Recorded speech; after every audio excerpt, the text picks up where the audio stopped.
Bendito Padre Celestial, agradecidos por todas tus bendiciones, Señor, nos acercamos esta tarde, noche a ti para darte gracias, Señor, porque eres bueno y misericordioso con nosotros, pero también para ponernos delante de ti con todas nuestras necesidades, nuestras angustias, nuestras preocupaciones, para que tú tengas compasión de nosotros y nos des la paz, la fortaleza, Señor, para continuar en este tiempo que solamente tú sabes cuándo va a terminar y cuánta va a ser la extensión del mal que pueda provocar. Señor, en nuestros corazones hay preocupación, pero sabemos que tú, Señor, estás con nosotros, que nos guardas con tu gracia bendita y abundante, nos ayudas, Señor, fortaleces nuestras vidas. Y por eso, Señor, te damos gracias y te pedimos que también tengas compasión por tanta gente que está sufriendo en este momento.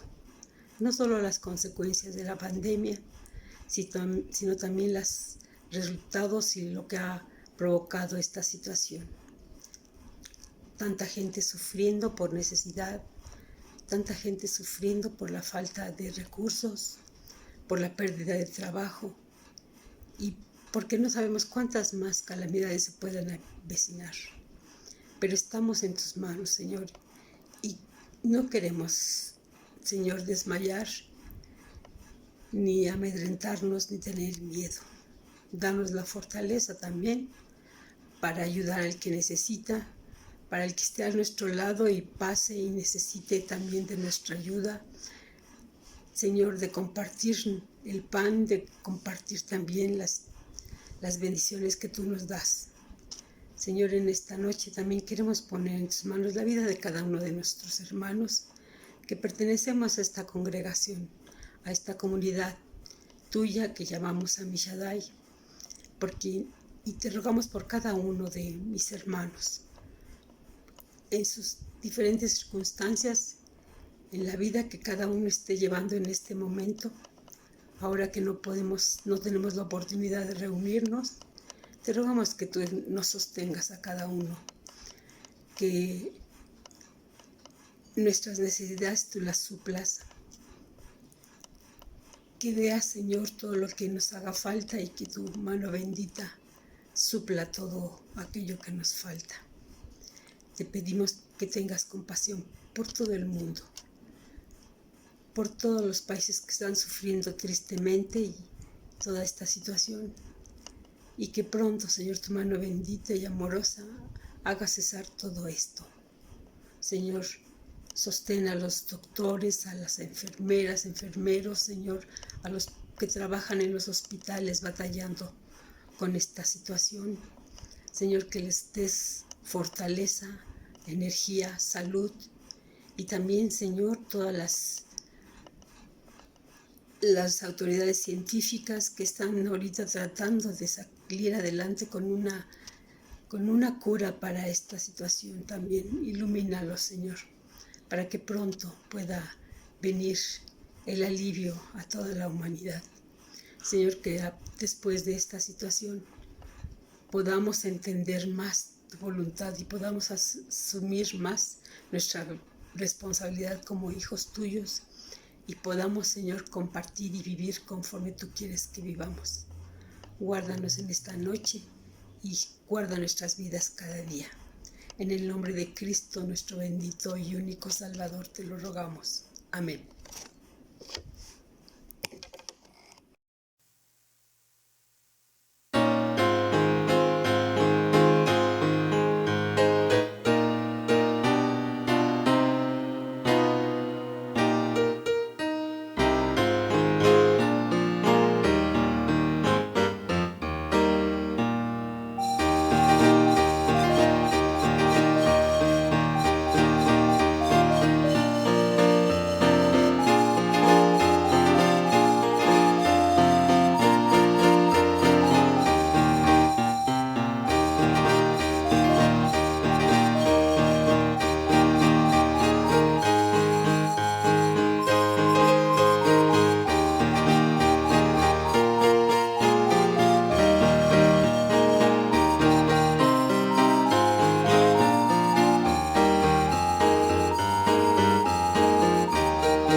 Buenas noches, hermanos. Voy a dar lectura al libro de Marcos, capítulo 12, del versículo 1 al 12 en la versión actual. Jesús comenzó por ponerles el siguiente ejemplo. Un hombre sembró una viña, construyó un cerco alrededor de ella, también preparó un lugar para hacer vino, con las uvas que cosechara, y construyó una torre para vigilar el terreno. Luego alquiló la viña a unos hombres y se fue de viaje. Cuando llegó el tiempo de la cosecha, el dueño de la viña envió un sirviente para pedir la parte de la cosecha que le correspondía. Pero los que alquilaron la viña golpearon al sirviente y lo enviaron con las manos vacías. El dueño volvió a enviar a otro sirviente, pero los hombres lo insultaron y lo golpearon en la cabeza. Envió luego a un tercer sirviente. A ese lo mataron. Después envió a muchos otros sirvientes. A unos los golpearon y a otros los mataron. Solo le quedaba su hijo, a quien amaba mucho. Finalmente decidió enviarlo, pues pensó, a mi hijo sí lo respetarán. Pero los hombres que alquilaron la viña se dijeron unos a otros, este muchacho es el que heredará la viña cuando el dueño muera. Vamos a matarlo, así nos quedaremos con todo. Entonces los hombres agarraron al muchacho, lo mataron y arrojaron su cuerpo fuera del terreno. ¿Qué piensan ustedes que hará el dueño de la viña? Yo se los voy a decir. Irá a la viña, matará a esos hombres y luego dará la viña a otras personas. ¿No recuerdan lo que dice la Biblia? La piedra que rechazaron los constructores del templo es ahora la piedra principal.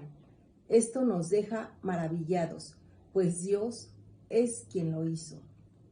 Los sacerdotes principales, los maestros de la ley y los líderes del país se dieron cuenta de que Jesús había hecho esa comparación para hablar de ellos y quisieron arrestarlo, pero no se atrevieron a hacerlo porque tenían miedo de la gente. Entonces lo dejaron y se fueron. Dios los bendiga, hermanos. Buenas tardes, hermanos y hermanas, una vez más en este miércoles 8 de abril, con esta reflexión bíblica que corresponde acerca de el Señor Jesucristo manifiesta su filiación divina. Basado este tema en el capítulo 12 del Evangelio de Marcos, versículos 1 al 12. En esta sección que corresponde revisar ahora, el Señor Jesucristo se va a servir de un ejemplo arraigado, una vez más, en la tradición antigua de Israel, pues la explicación va a girar alrededor de la viña de Isaías capítulo 5. Esto es, la visión metafórica de la nación judía como espacio central de la acción divina en el mundo. Sin conexión aparente con lo acontecido anteriormente, no obstante, los destinatarios de la parábola van a ser ahora los dirigentes religiosos, cuyos planes homicidas Jesús denunciaría abiertamente. La viña rentada a los trabajadores, preparada de antemano por el dueño, como dice el comienzo del pasaje, sirve como muestra de la práctica permanente de soberbia y altivez de ellos. La acusación identifica veladamente a los dirigentes judíos, pues habían rechazado continuamente, golpeado y hasta asesinado a los siervos de Dios. No sería diferente la suerte del hijo del dueño de la viña, el propio Jesús como representante de su Padre Dios. La hazaña con que actuaron los labradores en ese caso es digna de señalarse, como se aprecia en los versículos 7 y 8, pues su conducta hacia él es particularmente violenta. Agarraron al muchacho, lo mataron y arrojaron su cuerpo fuera del terreno. La última parte de esta historia alude a la muerte indigna que implicaría arrojar el cadáver fuera de los límites de la viña, una clara referencia a lo que padecería Jesús, que fue retomada por la carta a los Hebreos en su capítulo 13. La pregunta con que concluye la historia: ¿qué piensan ustedes que hará el dueño de la viña? Versículo 9 en su primera parte. Y su respuesta inmediata: yo se lo voy a decir. Irá a la viña, matará a esos hombres y luego dará la viña a otras personas. Remite una vez más al capítulo 5 de Isaías, versículos 4 al 6, a donde el Señor se plantea varias preguntas sobre su accionar hacia la viña. Hay una suerte de introspección por parte de Dios, que es el Señor de la viña en la historia, en el mismo espíritu de la parábola de Jesús. Dice Isaías 5: mi viña, mi plantación más querida son ustedes, pueblo de Israel. Yo, el Dios Todopoderoso, esperaba de ustedes obediencia, pero solo encuentro desobediencia. Esperaba justicia, pero solo encuentro injusticia. Si la muerte del Hijo debe convertir a los viñadores en propietarios de la viña, se da a entender que ellos reconocieron en el Hijo al heredero de las promesas de Israel, al que haría que ellas llegaran también a los gentiles. Estamos delante de una gran alegoría, estamos delante de una gran parábola que, como bien señala el autor citado, Joaquín Hnilka, esta parábola tiene una amplia perspectiva de toda la historia de la salvación, desde la elección hasta el rechazo de Israel, al que haría que ellas llegaran también, los aspectos importantes de la constitución de un nuevo pueblo de Dios. Y apunta inevitablemente al juicio divino, que va a consistir en la abolición total de la elección de Israel, en su pérdida de privilegios, al remitir al Salmo 118, el mismo que fue citado en la entrada de Jesús a la ciudad, mediante la figura de la piedra rechazada, que ahora sería la piedra principal.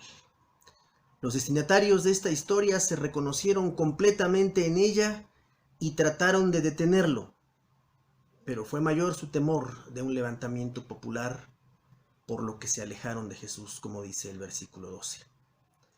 Esta es la parábola de juicio más dura de los primeros 3 evangelios, Mateo, Marcos y Lucas. Y además, en esta parábola, el centro judío, ritual, legislador y político ya no descarta la posibilidad de asesinar a Jesús.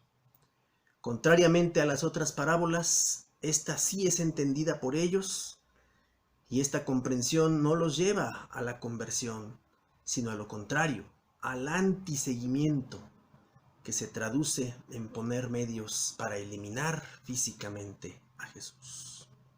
No hay mayor demostración ya en este momento de la crisis y del conflicto de Jesús con ese centro, de la ilegitimidad de éste, siendo los responsables de la vida en la viña del Señor, que era Israel, en la herencia religiosa que habían recibido, ahora se habían convertido en un factor de muerte para los enviados por Dios, incluido el Hijo amado. El pueblo, en ese sentido, ya no tiene nada que esperar del centro, pues para ellos, para ese centro, el pueblo no cuenta nunca. El sentido final del texto se acentúa dramáticamente. Ahora Jesús va a quedar solo en el templo, dice el versículo 12, como dueño de la situación. Pero el acoso empieza a cerrar la pinza, tendiéndole trampa tras trampa a sus enemigos. Estamos delante, pues, del momento más álgido, más visible, más explícito en el que Jesús se va a referir a esos adversarios suyos como los que están planeando ya inequívocamente su muerte, su tortura, su entrega a los poderes humanos de la época.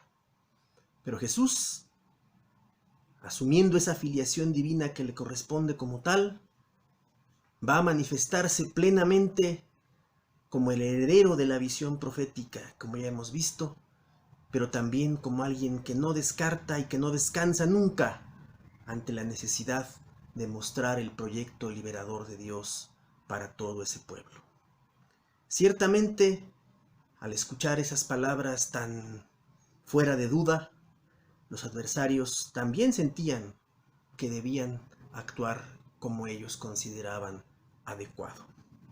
Al no convertirse a la predicación de Jesús, al no hacerle caso a lo que él planteaba como parte de la venida del reino de Dios, ellos mismos también estaban forjando el juicio que recibirían por parte de Dios. Por eso esta parábola tan intensa, tan profunda, tan directa, parte en dos la última semana de Jesús, la última semana de su vida, para mostrarlo ya como un profeta, como un salvador, como un redentor que asume la voluntad de Dios para su vida y va a cumplirla plenamente. Esa es la gran lección para nosotros el día de hoy.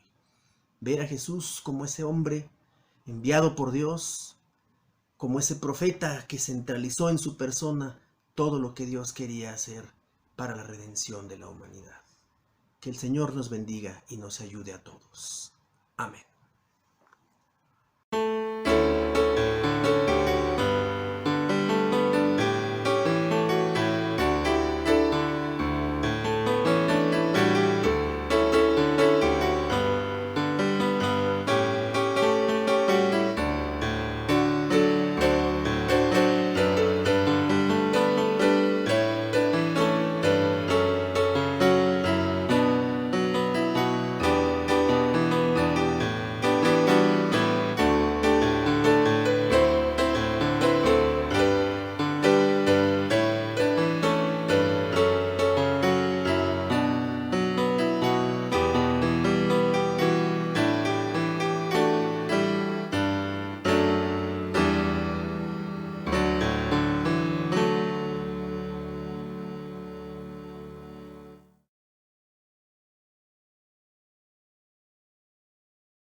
Tendremos ahora una palabra de oración y la bendición final.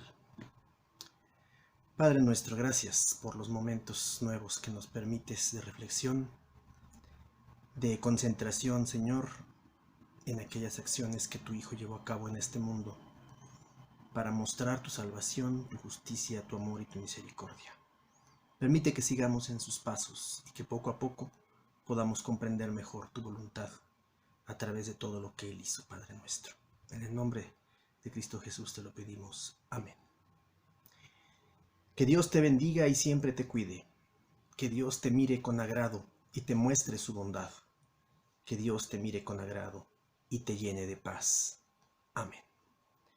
Y seguimos atentos, hermanos y hermanas, en estos días para continuar en la ruta de nuestro Señor Jesucristo. Sigamos orando también, uniéndonos a partir de las 9 de la noche para interceder por estas circunstancias que siguen siendo difíciles y estemos atentos también a lo que el Señor nos muestre a través de todo lo que Él sabe hacer. En el nombre de Jesús lo pedimos. Amén.